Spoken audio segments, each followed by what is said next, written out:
Sumama at makisaya sa aming grupo habang kami ay naglilibot sa kilalang Doha Festival City. Sa video na ito, mararanasan mo ang kakaibang saya na dala ng pamamasyal. Window shopping, pagkain sa food court, at higit sa lahat, ang walang humpay na tawanan, na tiyak na magpapangiti sa inyong mga labi. Abangan din ang aming mga nakakatawang komento, at reaksyon sa iba't ibang tindahan na aming nadaanan, lalo na sa tindahan ng mga halaman, na tiyak na magpapabago, ng inyong pananaw, sa mga berdeng nilikha ng kalikasan. Wow! Huwag nang magpahuli, samahan niyo kami sa aming kwentuhan, tawanan at adventure, habang kami ay namamasyal sa Doha Festival City.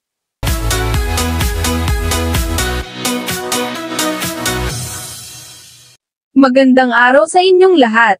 Ako po ay si Bisayang Mindorenya, at kasama ko ang aking mga kasamahan, sa isang pasyalan, sa Doha Festival City.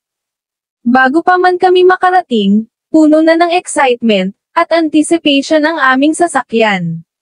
Sabi nga nila, daig pa ang nag-aabang sa loto, sa sobrang excitement. Pagbaba namin sa sasakyan, diretso agad kami sa loob, at doon na nagsimula ang aming adventure. Unang napansin ko ang tindahan ng mga halaman. Grabe, ang gaganda ng mga halaman doon. Wow! Ang sabi pa ni Bib. Yan yung nag-viral dati dito na yung gabi-gabi. Kaya parang gusto ko na silang iuwi, at gawing forest ang aking bahay. Wow! Sana Pagkatapos all. naming mag-admire sa mga halaman, nagpatuloy kami sa aming paglalakad. Biglang may sinisilip si Ina sa loob. Kaya dumaan kami sa isang tindahan ng mga damit, kung saan kami ay nag-window shopping. Sabi nga ng isa sa amin, kahit window shopping lang, at least shopping pa rin. Pagkatapos naming mag-window shopping, siyempre may picture taking. Tapos ng picture taking, dumiretso na kami sa food court. Grabe, ang sarap ng mga pagkain doon, parang gusto ko nang tumira sa food court. Pagkatapos naming kumain, naglakad kami ng konti at nagyayaan na ng umuwi. Sa totoo lang, parang ayaw pa naming umuwi kasi sa saya ng aming pamamasyal. Pero sabi nga nila, all good things must come to an end. Habang kami ay pauwi, tuloy pa rin ang aming kwentuhan at tawanan. Sa totoo lang, masasabi kong masaya ang pamamasyal na nagawa namin.